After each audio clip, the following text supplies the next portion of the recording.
राधे राधे। आप सभी का राधे सखी चैनल में स्वागत है। भगवान नारायण से और माता रानी से प्रार्थना करते हैं कि आप सब लोग सुरक्षित हों, सुखी हों, ठीक प्रकार से हों। जैसा कि माँ अम्बे हमारी जगतजननी माता रानी के नवरात्रे चल रहे हैं, इसमें मैंने पहले भी आप लोगों को बताया कि क्या करना चाहिए। इसके बाद अब मैं आपको बताती हूँ कि कई माताएं बहनें शुरू में हमारी किसी कारणवश से अगर माता रानी को श्रृंगार नहीं चढ़ा पाते, तो अष्टमी का दिन ऐसा होता है कि जिसमें आप माता रानी को श्रृंगार चढ़ाएं। और वो लेकिन वो श्रृंगार जो हम अष्टमी को श्रृंगार चढ़ाते हैं, चाहे उसमें हम 5 चीज़ें चढ़ाएं, चाहे 16 श्रृंगार चढ़ाएं, लेकिन हम उसको, क्योंकि अष्टमी का दिन माँ गौरी का दिन है, तो कहा जाता है कि जब माँ गौरी से हम श्रृंगार लेते हैं तो उस श्रृंगार को बांटा नहीं जाता। इसलिए आप अष्टमी के दिन माता रानी को श्रृंगार में का सामान जरूर चढ़ाना चाहिए। जैसे कई बहनों के दाम्पत्य जीवन में बड़ी परेशानियां आ रही होती हैं, या घर में सुख शांति नहीं होती, पति पत्नी में अनबन रहती है, पति पत्नी में प्यार नहीं होता, या बच्चों में प्यार नहीं होता, तो पति पत्नी के लिए बड़ा शुभ होता है। ऐसे में हम अगर अपना श्रृंगार का सामान बांट देंगे तो उसमें क्या होगा कि वो हमारा श्रृंगार बट जाएगा। इसलिए जो अभी तक आपने नहीं चढ़ाया, सातम को चढ़ा सकते हैं, छठ को चढ़ा सकते हैं, लेकिन माँ गौरी से अष्टमी के दिन अगर हम श्रृंगार मांग कर लेते हैं तो कहते हैं कि हमारा अखंड सौभाग्यवती का वो मिलता है। जो हमारे पति पत्नी के बीच में अगर थोड़ा बहुत भी, अगर थोड़ा सा भी हमारा परेशानी चल रही हो तो वो भी खत्म हो जाती है। आप और अष्टमी के दिन आप चाहे पहले नवरात्रि के दिन भी श्रृंगार चढ़ाएं, लेकिन अष्टमी के दिन माता रानी को जब 5 चीज़ें चढ़ाएं, चाहे 16 श्रृंगार चढ़ाएं, लेकिन चढ़ाना जरूर चाहिए, क्योंकि वो श्रृंगार हम अपने लिए, अपने परिवार के लिए, अपने लिए मांग रहे हैं, अपने पति की लंबी आयु के लिए मांग रहे हैं, तो उसमें जरूर चढ़ाना चाहिए। इसलिए मैं आपको बार बार कह रही हूँ कि सप्तमी को चढ़ाते हो आप वो बांट सकते हो, लेकिन अष्टमी के दिन अगर आप वो श्रृंगार चढ़ाते हो तो कहा जाता है कि उस श्रृंगार को तुम्हें खुद लेना चाहिए, वो किसी को नहीं देना चाहिए। तो हमें अष्टमी के दिन जो माता रानी को श्रृंगार चढ़ाएं, जैसे बिंदी चढ़ाएं तो बिंदी, उस बिंदी के पत्ते में से माता रानी को लगा दें, चूड़ी चढ़ाएं तो चूड़ी चढ़ा दें, जो भी चढ़ाएं, लेकिन उसके बाद उस श्रृंगार को किसी को नहीं चढ़ाना जाता है।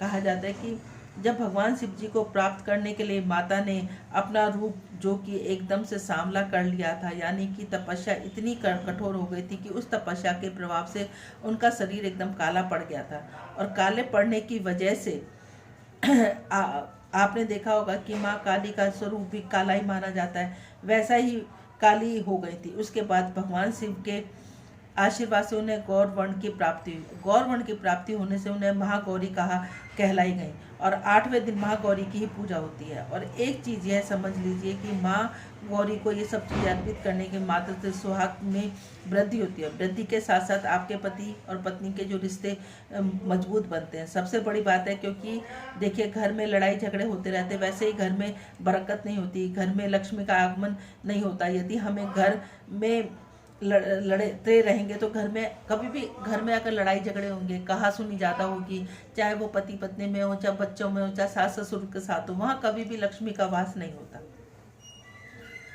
इसलिए माँ को अष्टमी के दिन सब चीज़ अर्पित करके, यह एक परीक्षित प्रयोग है कि वहाँ पर काजल, नेल पॉलिश, मेहंदी, जो भी आप जानते हैं, मेहंदी से सुहाग के लिए बहुत अच्छा माना जाता है, कि कहा जाता है उसी मेहंदी को आप उसी दिन रात को या तो माँ गौरी से मांग कर उसी दिन रात को श्रृंगार कर लें, या अष्टनवमी वाले दिन कर उसको करनी चाहिए। सभी चीज़ें आप चढ़ाएं, और चढ़ाने के बाद उन सब चीज़ों को अपने साथ ही अपने पास ही रखें। जैसा कि हम मंगलसूत्र पहनते हैं, अष्टमी के दिन थोड़ा सा मंगलसूत्र को अपने गले से निकाल कर और गंगा जल से स्नान कराकर उसको माँ गौरी के चरणों में रखें, उसमें टीका लगाएं और कलावा चढ़ाएं, फूल चढ़ाएं, और फिर माँ गौरी से अखंड सौभाग्य के लिए, अपने पति की लंबी आयु के लिए कहकर मांग कर उसको वापस अपने गले में पहन लें।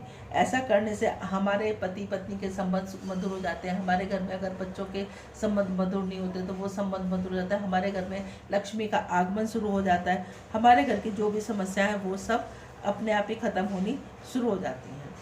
इसलिए अगर आपने पहले दिन भी चढ़ाया है, या 7वें दिन भी चढ़ाया, या छठे दिन भी चढ़ाया, लेकिन 8वें दिन आपको माँ गौरी के लिए ये श्रृंगार जरूर चढ़ाना चाहिए, और इस श्रृंगार को अपने पास ही रखना चाहिए। कहा जाता है कि 8वें दिन माँ गौरी को पान का पत्ता, मीठा पान जरूर चढ़ाना चाहिए, क्योंकि माँ गौरी को मीठा पान बहुत पसंद करता है। माँ गौरी को पति के साथ जैसे जैसे पान में मिठास बढ़ती है वैसे वैसे पति के साथ अपने संबंध मधुर बनते हैं। पान का पत्ता जरूर चढ़ाना चाहिए उनको, 5 तरह के फल या मिठाइयाँ जरूर चढ़ानी चाहिए। तो मेरे पास ये छोटी सी जानकारी थी जो मैंने आप सब लोगों को शेयर किया। यदि आप सब लोगों को हमारा चैनल अच्छा लगता है तो इसको ज़्यादा से ज़्यादा लाइक करें, ज़्यादा से ज़्यादा शेयर करें, नए हैं तो सब्सक्राइब करें। और महामाई जगत जननी से मैं प्रार्थना करती हूँ कि सभी की ज़िंदगी में महामाई दिन दुगनी रात चौगनी तरक्की करे, सबके सुहाग की रक्षा करे और सबके जीवन में खुशियाँ ही खुशियाँ लाए। वो एक बार जोर से जयकारा लगाना तो बनता है। बोलो अम्बे मात की जय, जगदम्बे मात की जय।